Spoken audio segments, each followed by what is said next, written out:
प्रिय श्रोताओं, आज हम आपके लिए लेकर आए हैं धरती पर ब्रह्मा जी का सिर्फ एक ही मंदिर क्यों है। क्या आप जानते हैं इस सृष्टि के रचयिता ब्रह्मा जी को आखिर किसने और क्यों दिया श्राप।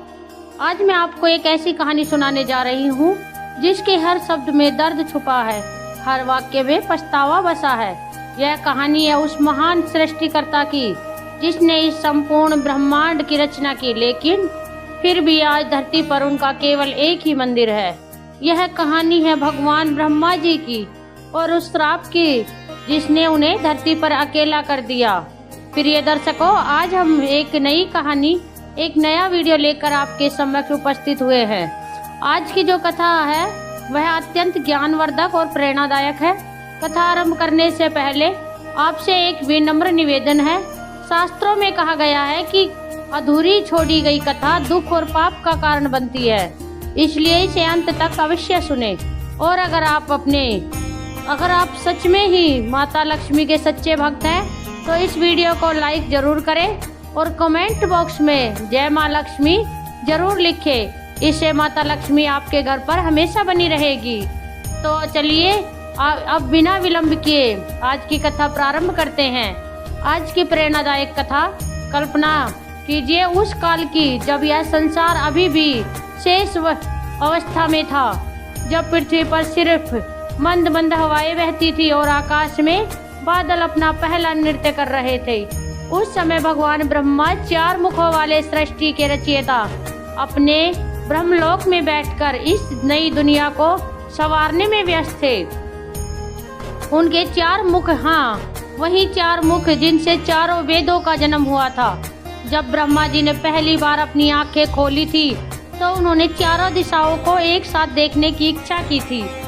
उस इच्छा से ही उनके चार मुख प्रकट हुए थे। एक मुख से ऋग्वेद, दूसरे से समवेद, तीसरे से यजुर्वेद और चौथे से अर्थवेद की उत्पत्ति हुई थी। लेकिन उस समय धरती पर एक संकट मंडरा रहा था।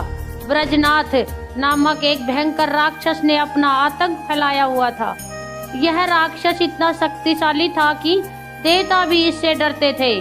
उसकी छाया से ही पृथ्वी कांप जाती थी और उसकी गर्जना से आकाश में तूफान उठ जाते थे।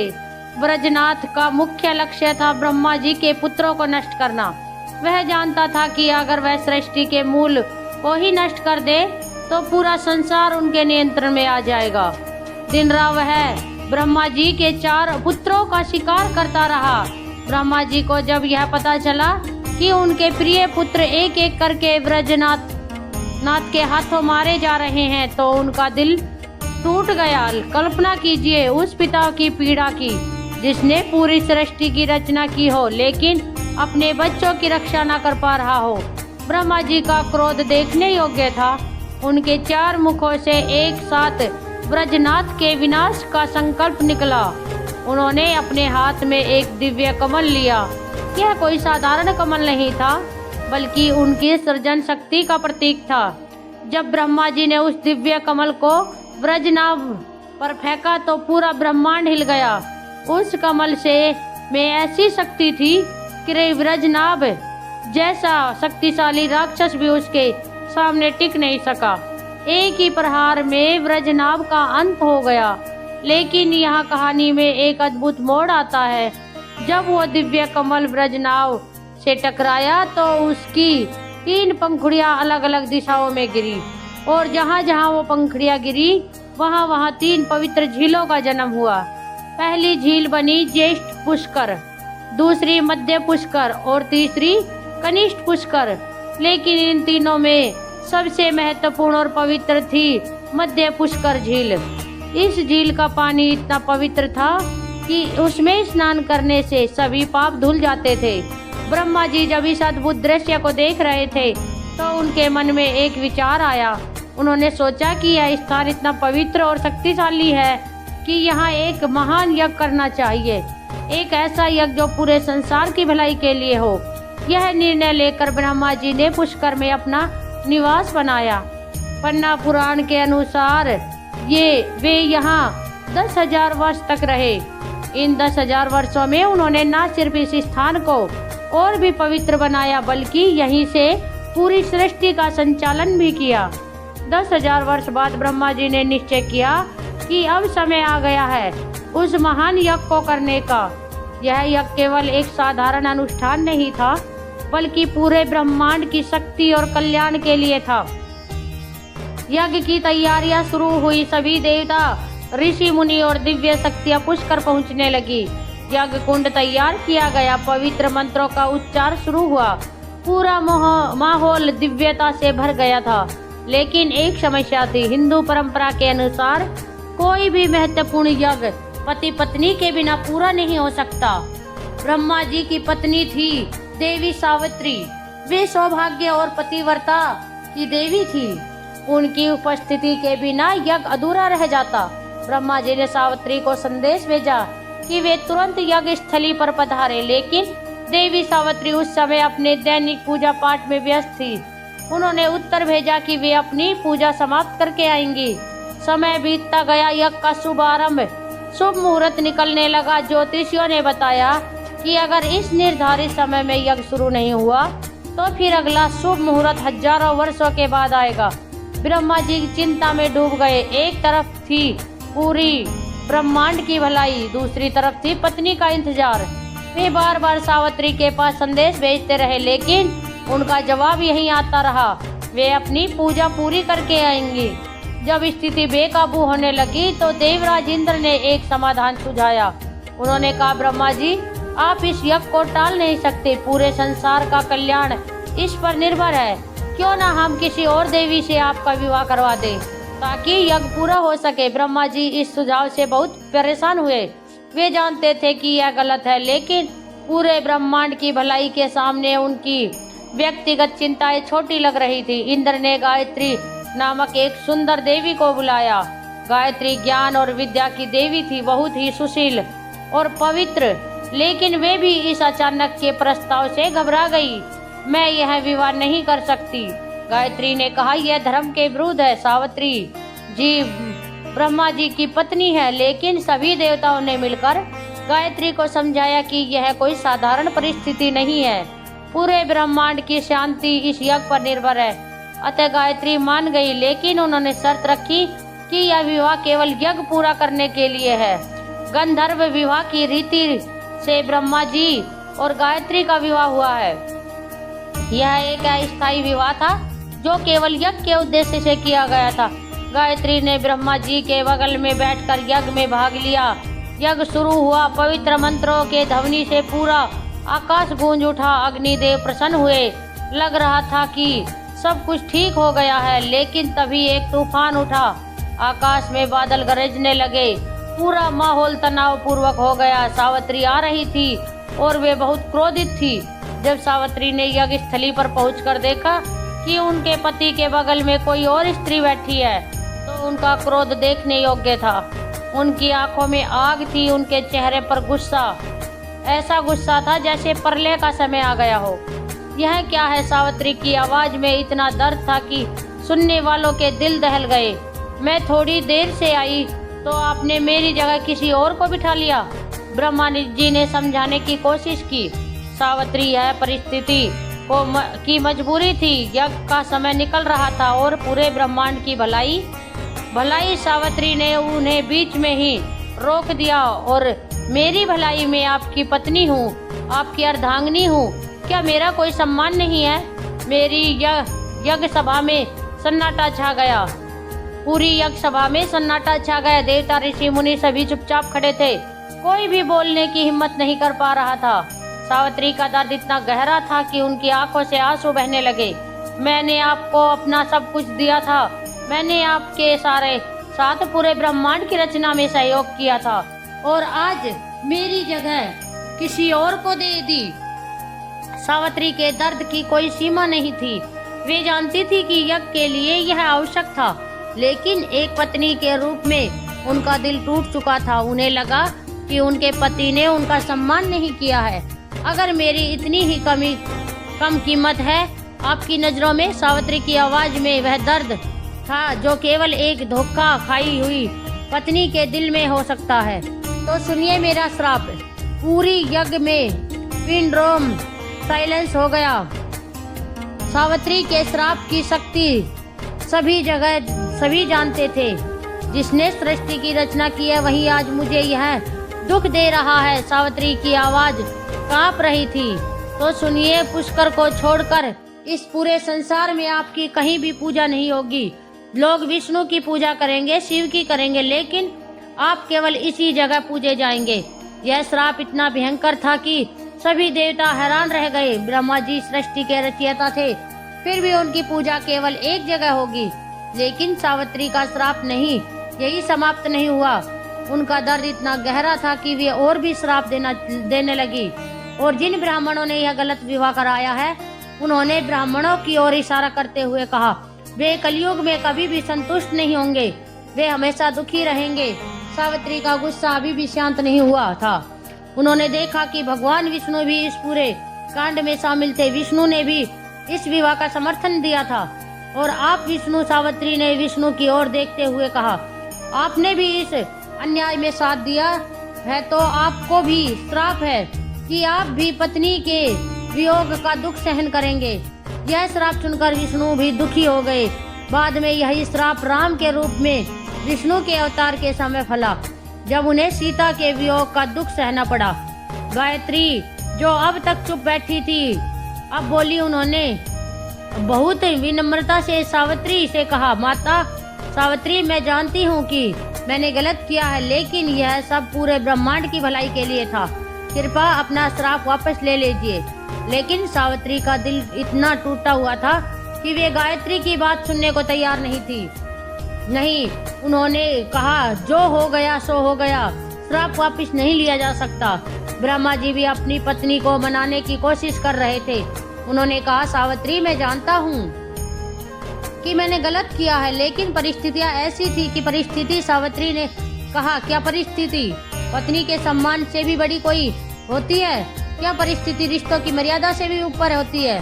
सावित्री के श्राप के बाद एक अजीब सी माहौल बन गया। यज्ञ तो पूरा हो गया था, लेकिन उसकी खुशी गायब हो गई थी। सभी देवता चुपचाप अपने अपने लोकों को लौट गए। ब्रह्मा जी अकेले रह गए। उन्होंने महसूस किया कि अब उनकी स्थिति कितनी अजीब हो गई है। वे जो पूरे ब्रह्मांड के रचयिता थे, अब वो केवल एक जगह पूजे जाएंगे। धीरे धीरे समय बीतता गया। जैसे जैसे युग बदलते गए, सावित्री का श्राप अपना प्रभाव दिखाने लगा। लोग विष्णु के मंदिर बनाते गए, शिव के मंदिर बनाते गए, देवी के मंदिर बनाते गए, लेकिन ब्रह्मा के मंदिर नहीं बनवाए। कभी कभार कोई भक्त ब्रह्मा जी का मंदिर बनाने की कोशिश करता, लेकिन किसी न किसी कारण से वो मंदिर पूरा नहीं हो पाता। श्राप की शक्ति इतनी प्रबल थी कि वह हर बार अपना प्रभाव दिखाती, लेकिन पुष्कर में स्थिति अलग थी। यह श्राप का प्रभाव नहीं था, यह ब्रह्मा जी की पूजा होती रही। धीरे धीरे पुष्कर एक महान तीर्थ बनकर रह गया। लोग दूर दूर से पुष्कर आने लगे। वे पुष्कर सरोवर में स्नान करते और ब्रह्मा जी के दर्शन करते। कहा जाता है कि पुष्कर में स्नान करने से सभी पाप धुल जाते हैं। कार्तिक पूर्णिमा के दिन यहाँ एक विशाल मेला लगता है। हजारों लाखों श्रद्धालु यहाँ आते हैं। यह मेला केवल एक सामान्य मेला नहीं है, बल्कि यह उस सृष्टिकर्ता के सम्मान में है जो अकेला पड़ गया है। 14वीं शताब्दी में एक अद्भुत घटना हुई। कुछ पारीक ब्राह्मण परिवारों ने मिलकर निश्चय किया कि वे पुष्कर में ब्रह्मा जी का एक भव्य मंदिर बनवाएंगे। यह काम आसान नहीं था। श्राप के कारण कई बाधाएं आती रही, लेकिन उन भक्तों का विश्वास अटूट था। मंदिर का निर्माण शुरू हुआ। हर पत्थर रखते समय, हर दीवार उठाते समय उन निर्माताओं को लगता था जैसे वे कल एक मंदिर नहीं बना रहे हैं, बल्कि एक अकेले बड़े देवता को घर दे रहे हैं। मंदिर बनकर तैयार हुआ। इसकी स्थापना कला अद्भुत थी। लाल पत्थरों से बना यह मंदिर देखने में बहुत सुंदर था। मंदिर के शिखर से पूरा पुष्कर दिखाई देता था। 8वीं शताब्दी में आदि शंकराचार्य भी यहाँ आए थे। उन्होंने इस मंदिर का जीर्णोद्धार करवाया था। बाद में रतलाम के महाराज जावत राजा ने भी इसकी मरम्मत करवाई। जब आप पुष्कर के ब्रह्म मंदिर में प्रवेश करते हैं तो एक अजीब सा एहसास होता है। मंदिर के अंदर ब्रह्मा जी की 4 मुखी मूर्ति स्थापित है। उनके 4 हाथों में 4 वेद और उनके साथ उनका वाहन हंस भी है। लेकिन जो सबसे दिलचस्प बात है वो यह है कि इस मंदिर में गायत्री की मूर्ति नहीं भी है। हाँ, वही गायत्री जिसके साथ ब्रह्मा जी का गंधर्व विवाह हुआ था। यह दृश्य बहुत भावुक है। एक तरफ ब्रह्मा जी है, दूसरी तरफ गायत्री है, लेकिन सावित्री का श्राप अभी भी मंडरा रहा है। कहते हैं कि जब कोई सच्चा भक्त इस मंदिर में प्रार्थना करता है तो उसे ब्रह्मा जी के चेहरे पर एक अजीब सा दुख दिखाई देता है। यह दुख उस पत्नी के श्राप का है जिसका दिल टूट गया था। एक दिलचस्प बात यह है कि पुष्कर में सावित्री का भी एक मंदिर है, लेकिन वह पहाड़ी की चोटी पर अलग स्थान पर बना है। यह मंदिर रत्नागिरी पहाड़ी पर स्थित है, जहाँ से पूरा पुष्कर शहर और ब्रह्म मंदिर दिखाई देता है। जब आप इस पहाड़ी पर चढ़ते हैं तो एक अजीब सा एहसास होता है। लगता है जैसे सावित्री अभी भी वहीं खड़ी है, दूर से अपने पति के मंदिर को देख रही है। वे पास भी नहीं आ सकती, दूर भी नहीं जा सकती। यह है प्रेम और क्रोध के बीच की वह दूरी जो कभी पाटी नहीं जा सकती। स्थानीय लोग कहते हैं कि जब सूर्यास्त होता है तो सावित्री मंदिर से ब्रह्मा मंदिर की रोशनी साफ दिखाई देती है। यह दृश्य इतना भावुक होता है कि देखने वाले की आंखों में आंसू आ जाते हैं। यह अधूरे प्रेम की कहानी, जहां दो प्रेमी एक ही शहर में रहते हैं लेकिन मिल नहीं सकते।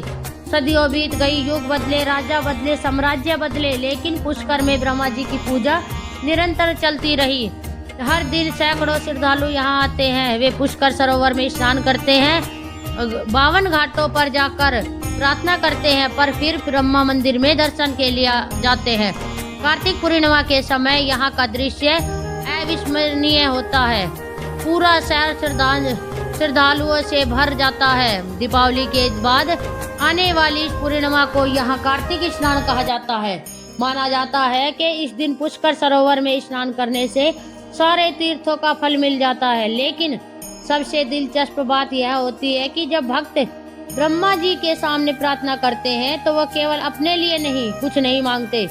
वे ब्रह्मा जी के दुख के लिए प्रार्थना करते हैं। वे कहते हैं, हे सृष्टिकर्ता, आपने हमें जीवन दिया है, आपने इस संसार को बनाया है, आपका दुख हमसे देखा नहीं जाता।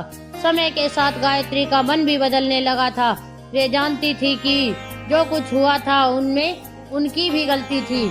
उन्होंने सावित्री की जगह लेकर उन्हें दुख दिया है, भले ही वो परिस्थितिवश हुआ हो। गायत्री अक्सर ब्रह्मा जी से कहती थी, प्रभु, मैं जानती हूँ कि आप सावित्री को याद करते हैं, मैं केवल एक छाया हूँ, आपकी असली अर्धांगिनी तो वे हैं। ब्रह्मा जी भी दुखी होते वे जानते थे कि गायत्री निर्दोष है।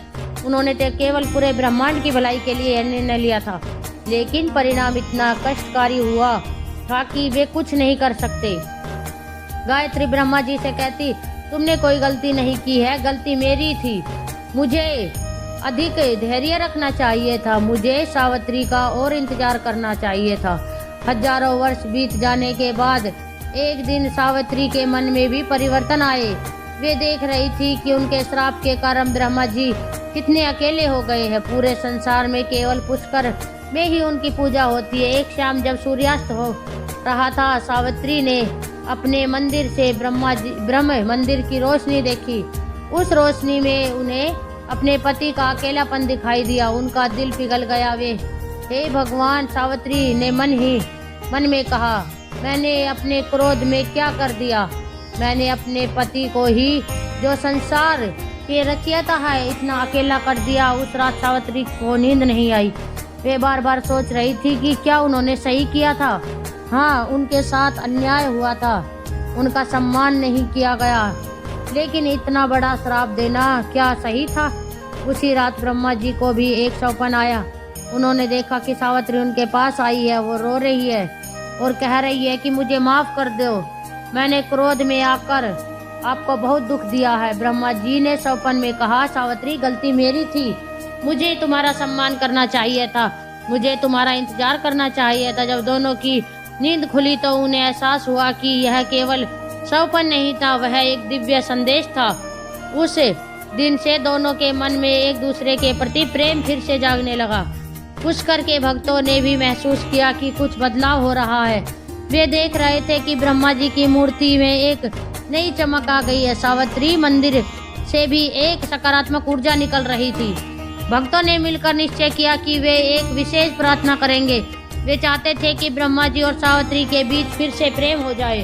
कार्तिक पूर्णिमा के दिन हजारों भक्तों ने मिलकर एक साथ प्रार्थना की। उन्होंने कहा, हे ब्रह्मा जी, हे माता सावित्री, आप दोनों के बिना यह संसार अधूरा है। कृपया अपने मन में प्रेम को फिर से जगाइए। यह प्रार्थना इतनी शक्तिशाली थी कि पूरा पुष्कर दिव्य प्रकाश से भर गया। उस रात सावित्री ने एक महत्वपूर्ण निर्णय लिया। वे अपने अहंकार को छोड़कर ब्रह्मा जी के पास जाना चाहती थी, लेकिन हजारों वर्ष बाद पहली बार पहाड़ी से उतरना आसान नहीं था।